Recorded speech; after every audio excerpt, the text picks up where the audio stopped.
What's up, guys? Again, Embedded Monkey here. Good morning, everyone. Today is Embedded Adventure Day 14. Um, yeah, and I have a good news for you. I finally got the USB hub delivered. Oh, you probably can't see it.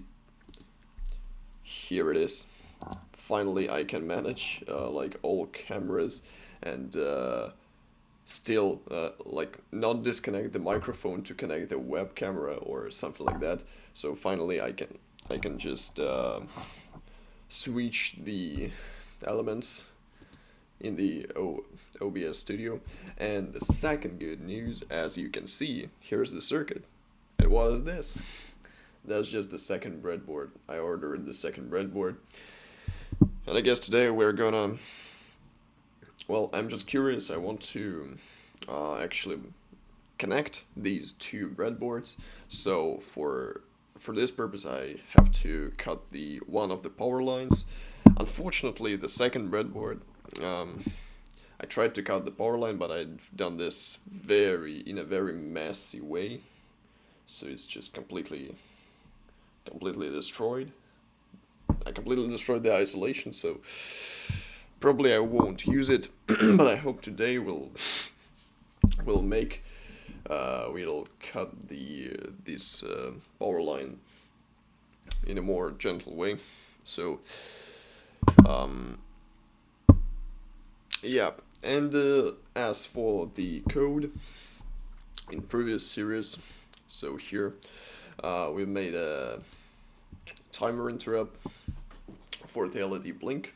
So, but it actually did work, but it there was some error that has occurred. So probably today we're gonna fix it. Um,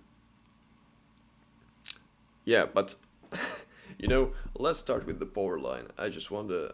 I'm just really excited to do that. So just to connect and remake this circuit a little bit, because you know there the ESP32 occupies almost all breadboard. There is only one line left here, so probably we should cut the power line. I will try to be extremely careful here. I hope there will be no problems. So, um, as for the content, guys, I really appreciate that we have already hit the 50 subscribers. Oh my god, bro. I just, like, that really motivates me to just continue this journey.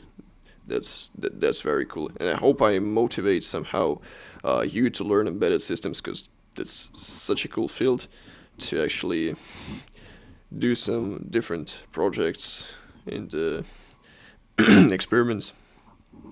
And basically, microcontrollers allow you to learn a little bit about how computer works in terms of how the memory is managed, how the program is flashed, and so on. Well, of course, it's good if you already know some basics of it, but if you don't, that's actually a cool start to do that. Um, I thought when I first started to learn programming, like I don't know, that was a long time ago. I wasn't thinking how the programs are actually executed in the computer, and here you straight away learn how it's done. Oh shit, I messed. Or no, actually seems. Oh damn, a little bit of damage here for the isolation, but not that serious as on the previous power line.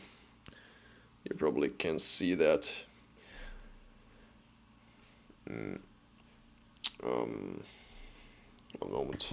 Probably, yep, much better. As you can see, the line is not really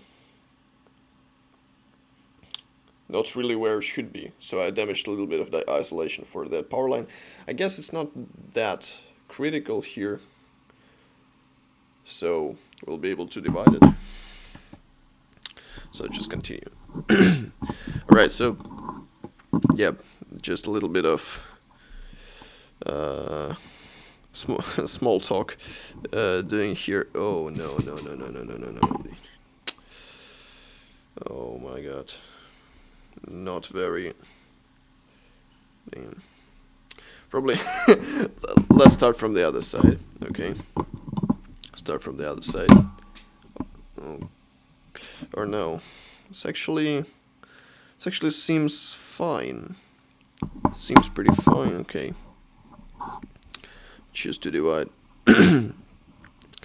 So yeah, as for continuing this small talk, I would like just to add that when you firstly learn how to program, you usually don't think how the programs are actually executed on the hardware, how the CPU actually work inside, and probably you shouldn't actually. You just probably should stick to some algorithms or basic stuff.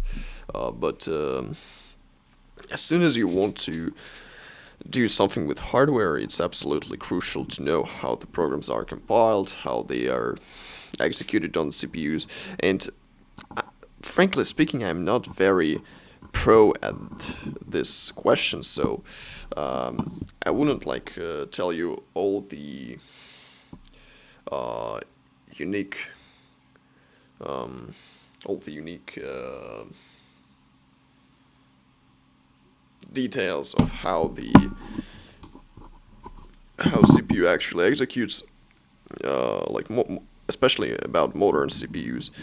But I know just basic principles which can basically help me to understand microcontrollers. Yeah. Almost. Yep. I'll just continue to draw that line. Okay. And while I'm drawing, oh gosh. While am I drawing, I just want to say that I just have a lot of things to do by the studying, so I hope I will stay consistent. Currently, I just lost one day occasionally, like the day 11, I guess. I just posted the shorts about the embedded adventure, and I completely forgot that shorts is not the like the full series. But okay, I guess it's better something than nothing. Okay, so line has drawn. Actually, we can already divide it. Or no. Well, actually, no, I guess. No. We should divide a little bit more. Just with pencil. I actually brought a knife here, but probably a knife is not needed. We can do it by pencil.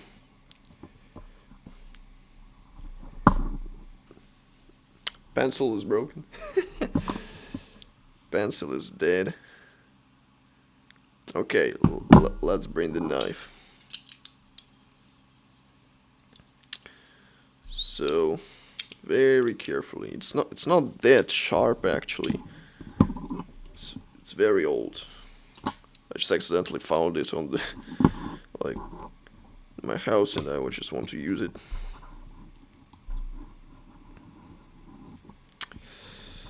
Guess that not really help. It doesn't help.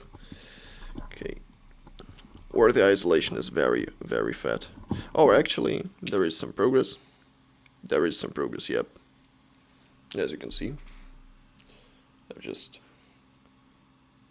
No, you can't see. Damn, I should also buy a new web camera, but yep, you probably can't see that I started to cutting the isolation. And currently I haven't damaged anything, so that's okay. Just continue. Okay. By the way, guys, it's better to do it with some better instruments not the knife. So I definitely don't encourage you to do that with the knife.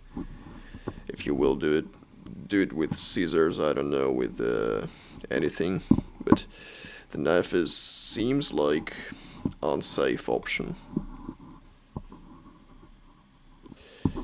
Yeah, I just don't really have any alternatives. Okay, so yeah, I can see the.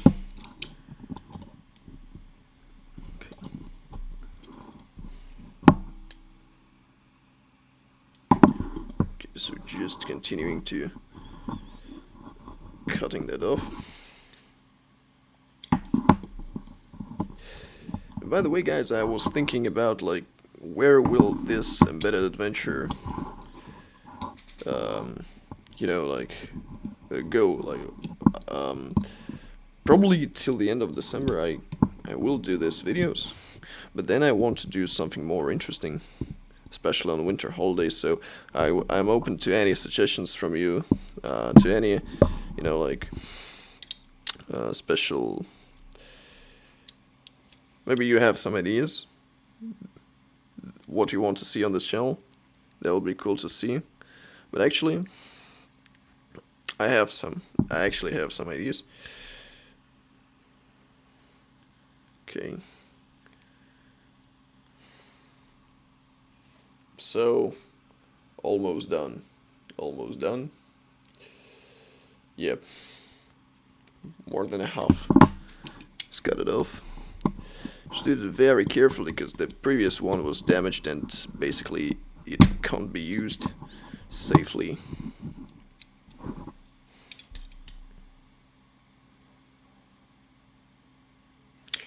Okay, seems like I should cut here a little bit. Okay.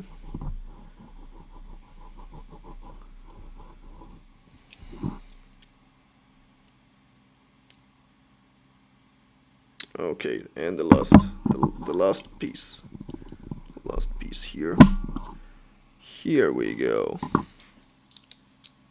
Okay. So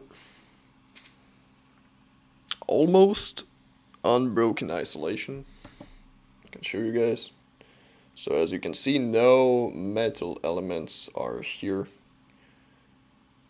nor here.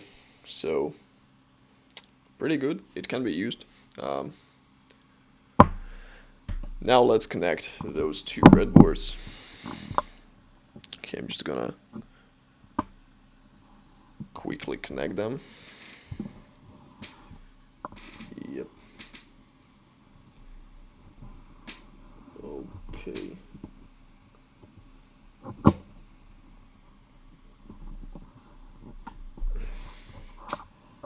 Damn, that's quite hard. It's quite hard. Actually.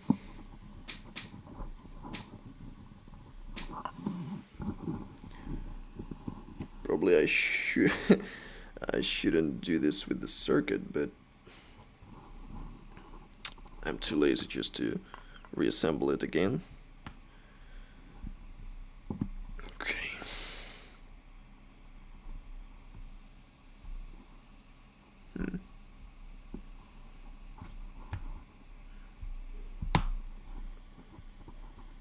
Okay. Yep, here we go. So I got the double breadboard now. Double breadboard. By the way, I wonder, will the ESP32 now fit? Like, how much space will I have? Well, actually plenty of space. Actually plenty of space here.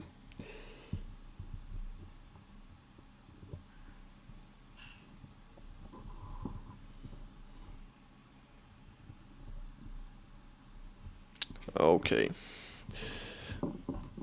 By the way, I read some answer on Reddit, like, this question, why ESP32 does not completely fit in the breadboard. I know it does not affect anything because it still works even if it's not completely loaded in the breadboard.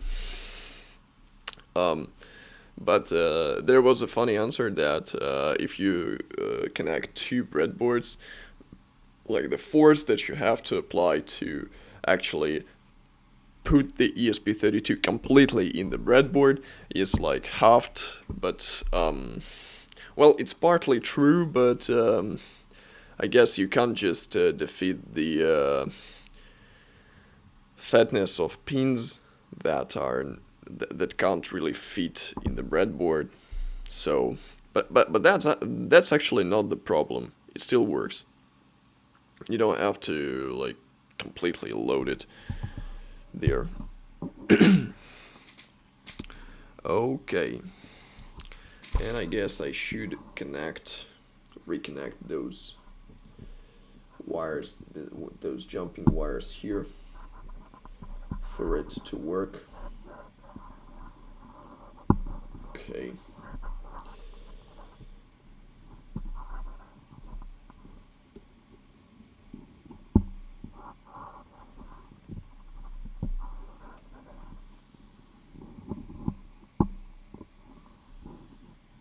So reconnected it. Yep. So that was actually pretty easy. Let's now connect it and see the problem. See the actual problem. Finally, I can't do that without any, like different disconnections. Let's connect and see this timer problem and fix it quickly. Okay.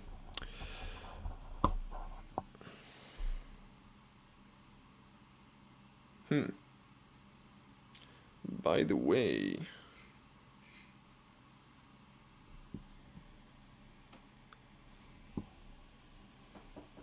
seems like GPIO2, not the GPIO2, but the LED is a little bit broken. I don't know, because the GPIO2 is connected to the yellow LED, and the yellow LED is not actually doing anything.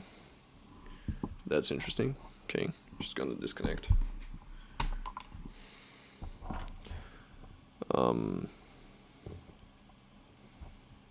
Okay, I'm just gonna quickly check the power line here. Maybe the power line is a little bit broken, or something else. Oh.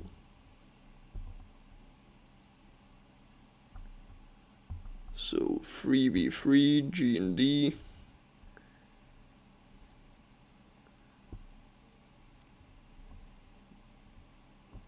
Oh, I guess I missed the. I guess the wires are not connected properly. I'm just gonna quickly see what's the problem. So, as we all know, the first pinout of ESP32 is 3v3. So it should go to the. Well, it actually should not be connected to anything, since we provide power through GPIO pinouts directly, so don't have to do anything here. So 3v3s should not have a jumping wire. G and D have jumping wire. Then we have D15 that goes to green LED. Then we have D2 that goes to yellow LED, and then we have D4 that goes to red LED. I hope that will fix the problem. Let's just see again, just to check. Okay.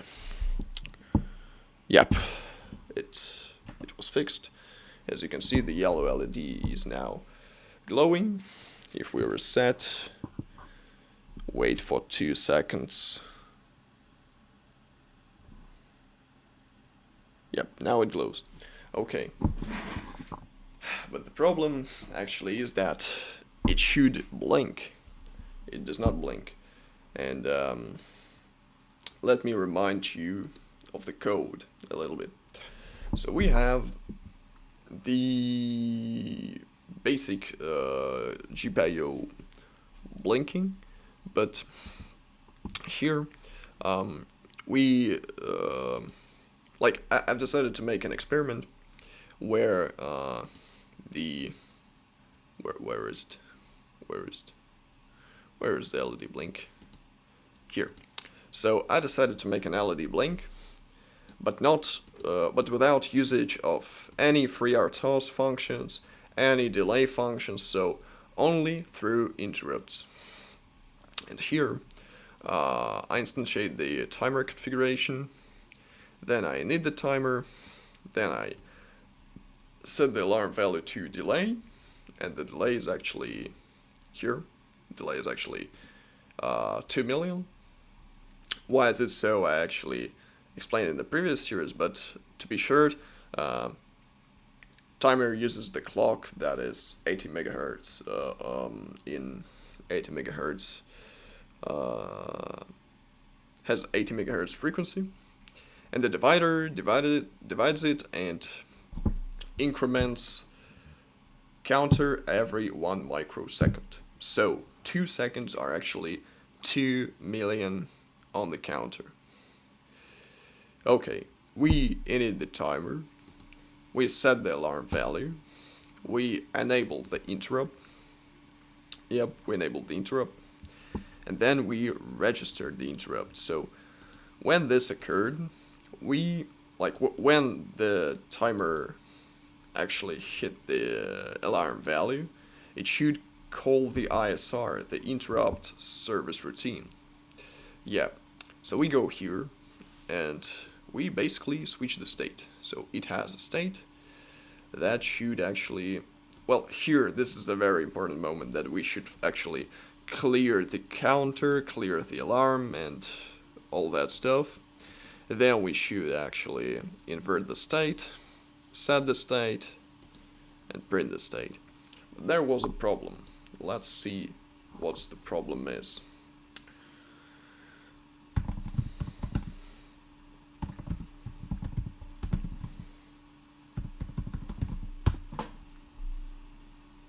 Okay.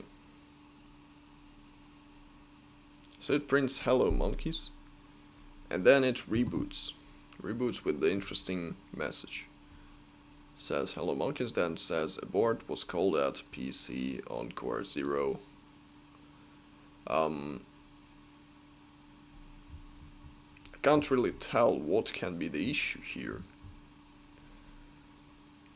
Probably I can't really tell.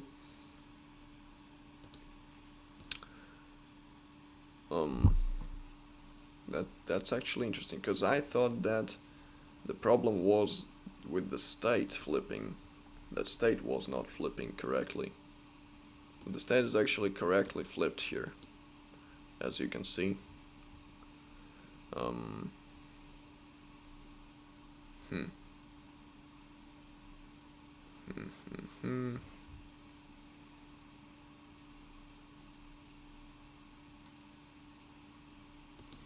Actually, I have an idea that perhaps this thing should be volatile, since the interrupt can occur at any second, so we should tell that this variable can't be like optimized or something like that. Maybe it optimized it badly. It can be actually the problem. I just want to mess around a little bit before we go to ChatGPT, guys. So just few experiments to understand why is it so, like why it can be so. The most important question. Yep. I actually can take the look of like different moments that we discussed in the previous video. By the way, it was flashed, and it still does not work. But I wonder what monitor says. Probably it does says the same thing.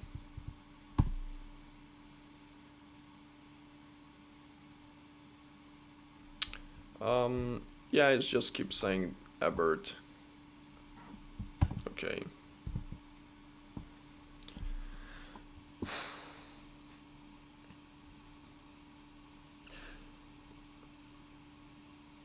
Timer count up, timer pause, timer alarm enable, auto reload, true.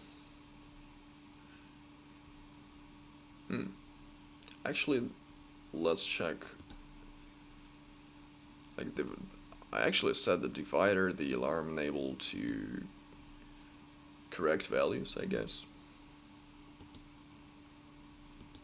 Well, we explored that structure, yes, here. Yep.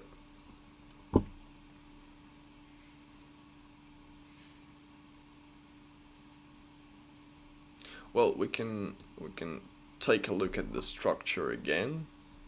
Yep, let's take a look. Let's take a look at timer config again. I don't remember where I've seen it.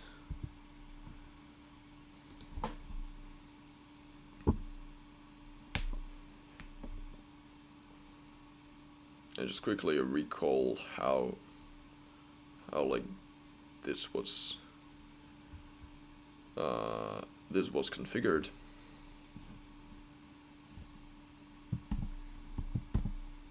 Timer config T. So okay, alarm enable is just basically a boolean value, so we pass that we want the alarm to be enabled. At the counter enable we pass false because we don't want it to immediately start to count. We actually want to explicitly tell it that it should explicitly start to count. Then count direction is 1, and the count direction is 1 for one reason, that we want to count up. It's just more natural. Then the timer interrupt mode. Well, it's basically we have no choice but the level. The level, again, we discussed it in previous series, that it should work something like that. So we have some kind of well, in terms of timer configuration, this signal is basically the overflow signal. It's basically the OF signal that goes from timer. Well, actually not the overflow, because it can actually reach the value and not overflow. It's alarm signal. I would say that is alarm signal. Yep. Sorry for my bad drawings. And the level interrupt basically means that we react to interrupt all throughout while this level is high. So this means basically that we have to drop this level when we enter the interrupt service routine, because we'll endlessly react to this function and endlessly set the state. By the way, invert and set the state, so the LED is actually will be blinking with very high frequency. Yep. Counter direction is set, auto reload is set, divider is set. So seems okay. Then I need the timer. I decided to use like one of the available general purpose timers, the zero timer from zero group. I set the configuration, then I set the alarm value, then I enabled the interrupt, then I registered the interrupt, and finally I started the timer. I guess something's wrong here. Something's wrong here. Yep. Documentation actually tells us that when we enter the ISR, we should actually call the following to actually drop that value that I just showed, to drop that alarm signal. Yep. Status bit needs to be explicitly clear to do that. Yep. Structure defining the structure, and is the timer group number 01. But ChatGPT encouraged me to do that stuff. Maybe I should stick to the official one, to official documentation. Probably. But there was a compilation problem as far as I remember. As far as I remember, there was a compilation problem here. Okay, let's try, but there's no guarantee that that won't occur again. Here it is. It says that timing init clear time as register has no member name T0, while it actually says that the M, so the timer number, is actually can be 0 or 1. That's strange. That's actually strange. Interrupt clear timers, well. Okay, again, it says the structure. So it basically, the clear register, let's just Google this format. Can actually check it.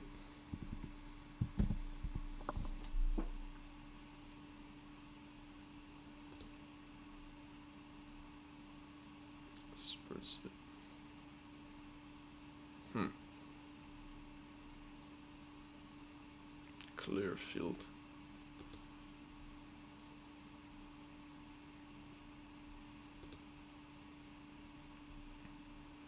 Maybe that's a common issue.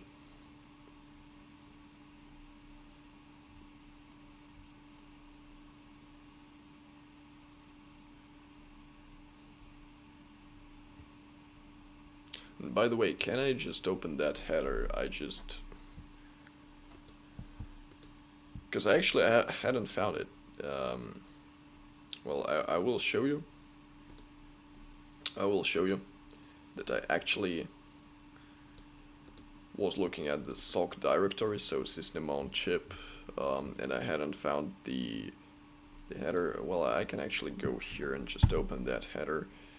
So embedded adventure, blah blah blah, expressive. So we got frameworks.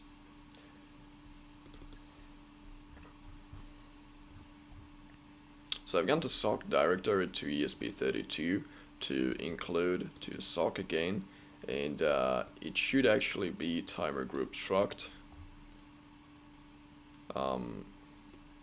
Here we go, no timer group struct.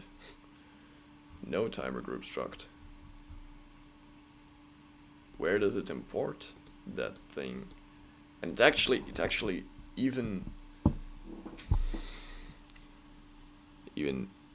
well, stop. What warning? Legacy timer group driver is deprecated. Please migrate to driver GP timer.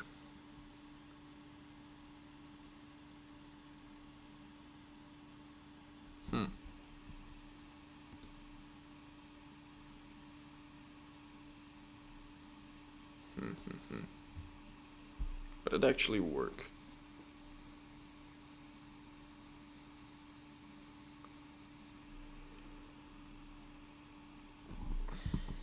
Okay, again, let's just Google these functions, just to be sure what they are doing. Yep, what they are actually doing.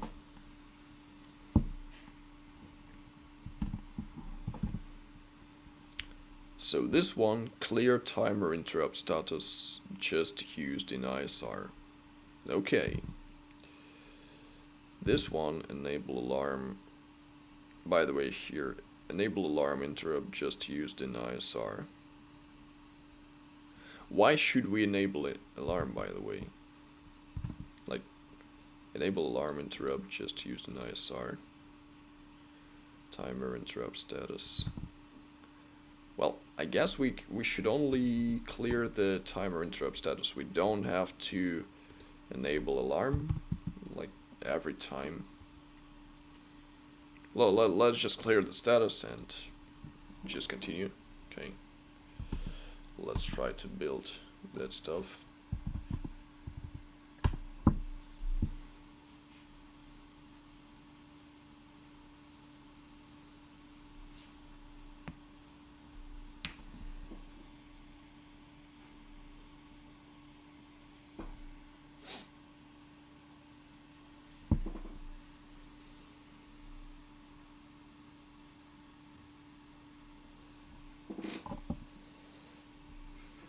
Okay, I'm just gonna quickly switch to the table just to see how it works. So let's reset that thing. It should be actually flash. Yo.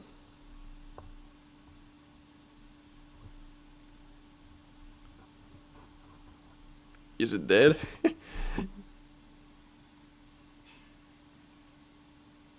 Guys, I guess I burned out the I burned out the LED. No way. No way, guys, no way. How could I burn the LED?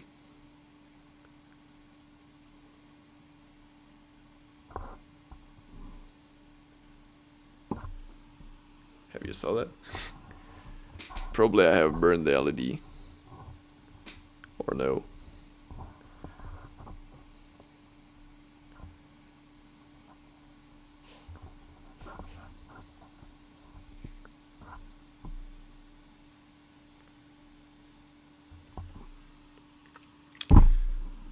That's strange.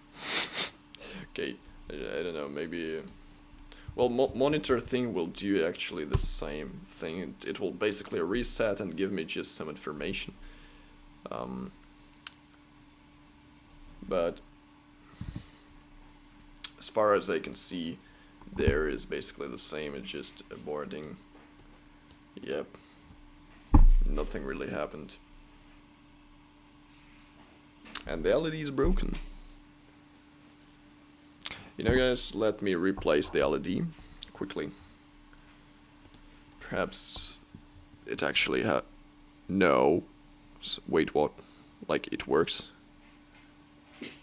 It works. Maybe the connection was bad with the, you know... Actually, I don't like these jumping wires because they seem very unreliable. Like, I have a bunch of them, but they are very extremely unreliable. Okay, let's reset. Or there is a problem with the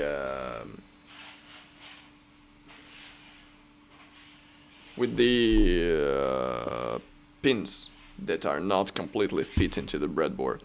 Yo, so you can't see that. Probably have some problems here.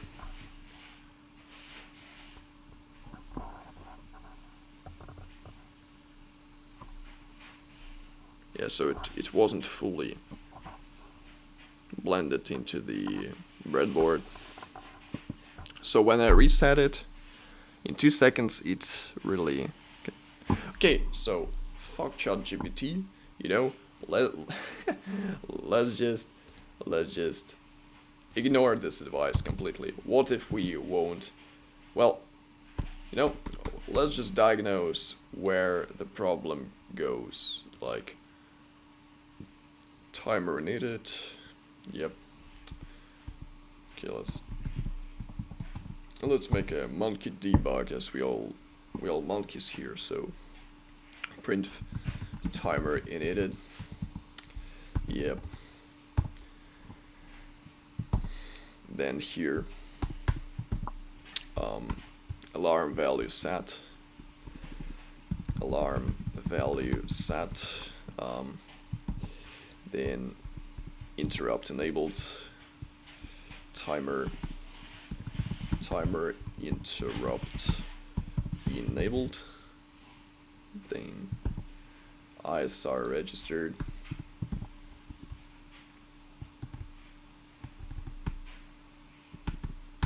By the way, a good thing would be to learn how to use a debugger in some IDE like Platform.io or like, well, I hope I won't use Arduino IDE, but maybe registered, and then the timer started.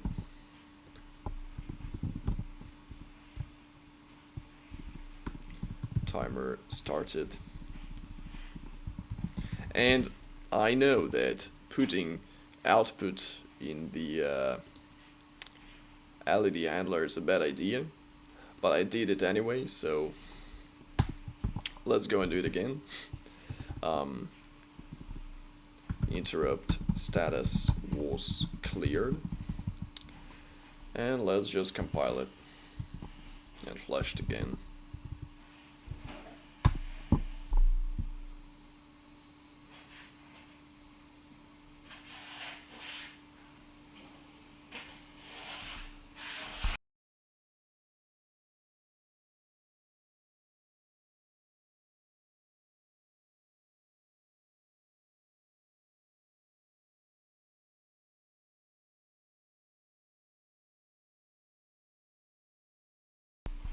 Okay, I guess we're done. I'm just gonna hit the monitor. I currently don't really understand why nothing happens on the breadboard, but okay. Let's just hit the monitor so and see. Timer needed, alarm value set, timer interrupt enabled, ISR registered, and timer started. Okay. So the timer has started, but the interrupt status wasn't cleared. So it can actually be the problem. It can actually be the problem here.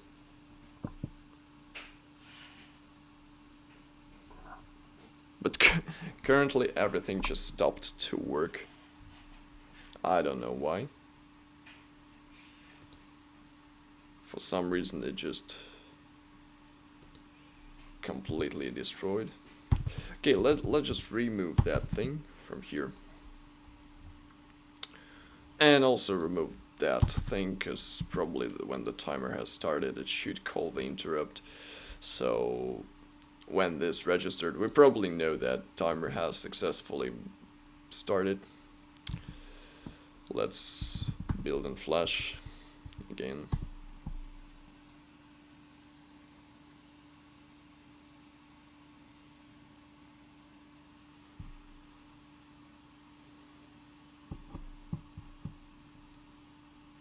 If it won't work, guys, I will just use ChatGPT again, as I love. But I will just genuinely ask, like, what is the problem here? Like, I've done everything, using all the advice that had been given. Okay, so I will show you what happens now. I'm just gonna quickly reset it. So as you can see, in 2 seconds it glows, and again it does not switching the state. Probably the reason now is that I'm not clearing the alarm state, the interrupt state.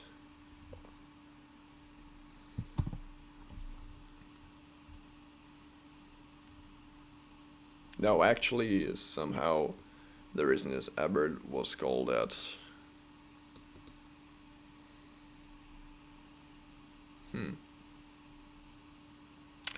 What does this address lock acquired generic?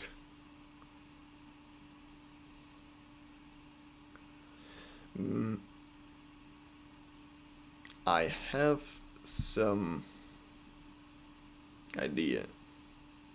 Probably it does not like that I call print here. Let's just remove print here and let this thing remain. Okay, so we'll clear the interrupt sets, because for some reason it shows me the print here.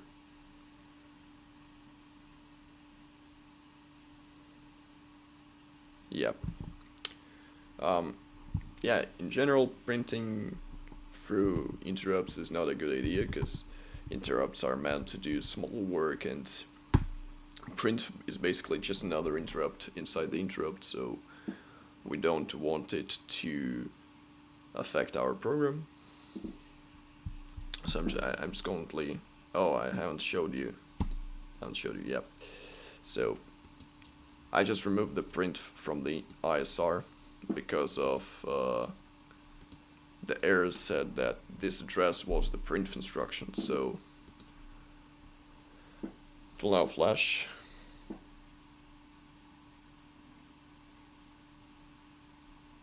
Well, nothing changed actually. So still, I reset it, 2 seconds.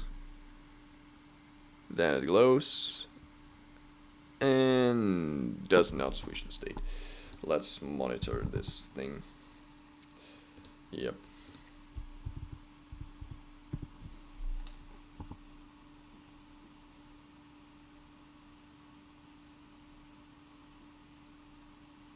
Interestingly,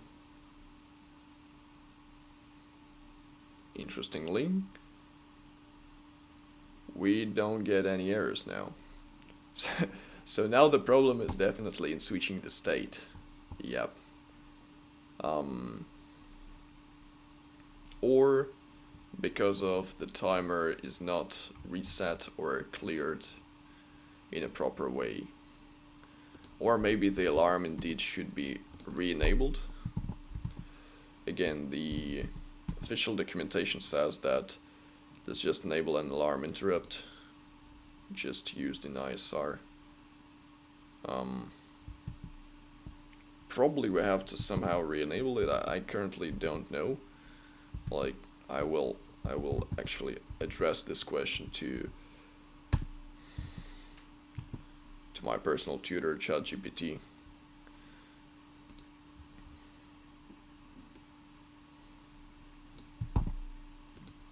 Can you explain why do we need this function here?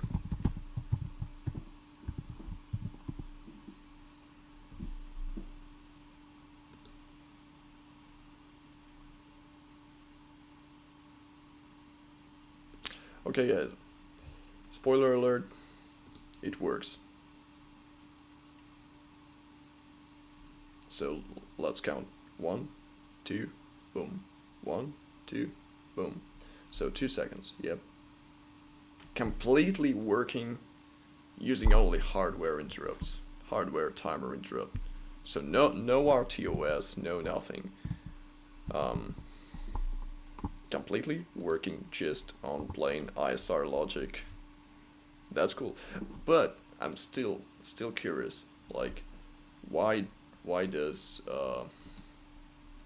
it didn't work, and I had the question why, and now it does work, and I have question why, like why this function changed everything. This line confuses almost everyone the first time, and it touches the core design of ESP32 timers, lesson packets carefully and precisely, because the timer hardware automatically disables the alarm after it fires.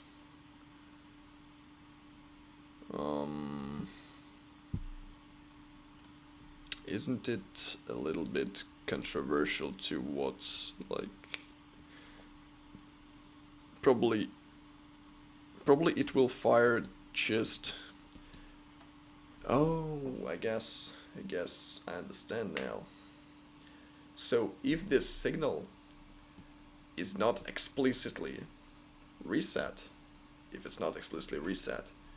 then the interrupt will fire all the time.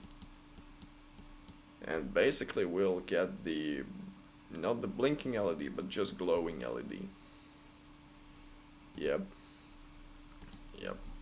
So if you want the timer to fire again, you must re-enable the alarm, and when you are in an ISR, you must use the interrupt ISR version.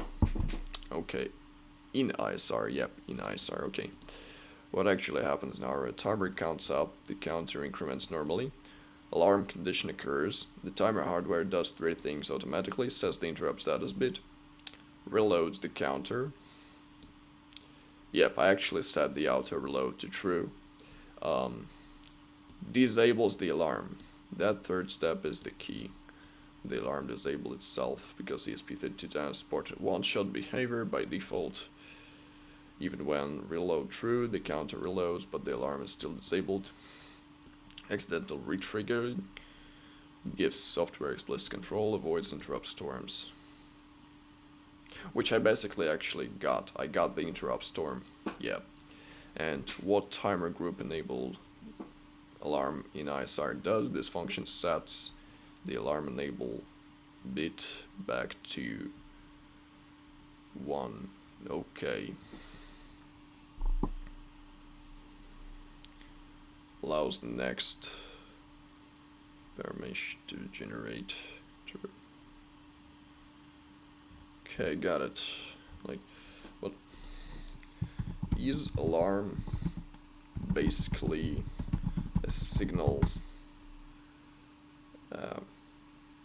that emits when we reach certain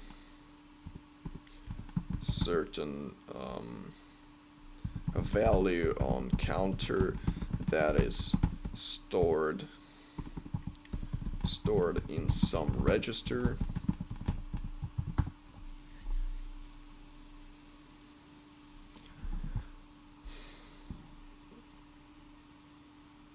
An alarm in the ESP32 timer is a hardware compare mechanism. When the timer counter reaches a programmed value stored in the alarm register, a hardware event is generated. Interrupt status reloads the counter, disables the alarm. But what is an alarm essentially? Register? Well, maybe it's register, I currently don't know. Compare match event. Well, if there is somehow an event system, then alarm value is basically a signal. Yep, I guess alarm is basically a signal here. We can actually do the search the alarm event and okay. So optional reload the counter. The time peripheral there is counter register, alarm register, comparator logic.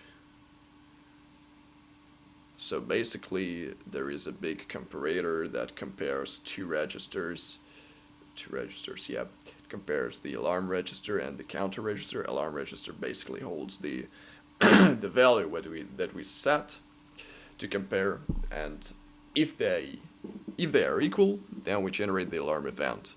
And the alarm event is, oh yeah, here we go. This alarm event is an internal hardware signal. Bingo. So basically this one is not alarm. Well, it's alarm event. Yep. The alarm itself is basically a register. Yep. I guess we can't really trust ChatGPT in this like on 100%. Probably we should I should check the technical reference manual, which actually very useful from ESP32 for the like how the timers really work. But I guess this will be in another series. Probably I should end the video now. So yeah. Okay guys, so if you enjoyed this video, hit the like, subscribe, leave a comment. I genuinely want to read your comments. I genuinely want to answer all your questions, read all your suggestions, all that stuff. So yeah, feel free to share all your thoughts in comment section. Yeah. Also, I just want to say that I'm happy that I'm able to stay consistent, and I hope I will stay consistent with that thing. Next time, I guess, we'll just a little bit polish the theory about timers and move on. There are some things to do there, actually, some different stuff that I written, like maybe actually we'll try some of the tools just to learn how they actually work. Yeah, but also maybe I'll just make some theory day tomorrow. Yeah. So thanks for watching, guys. See you tomorrow. Bye.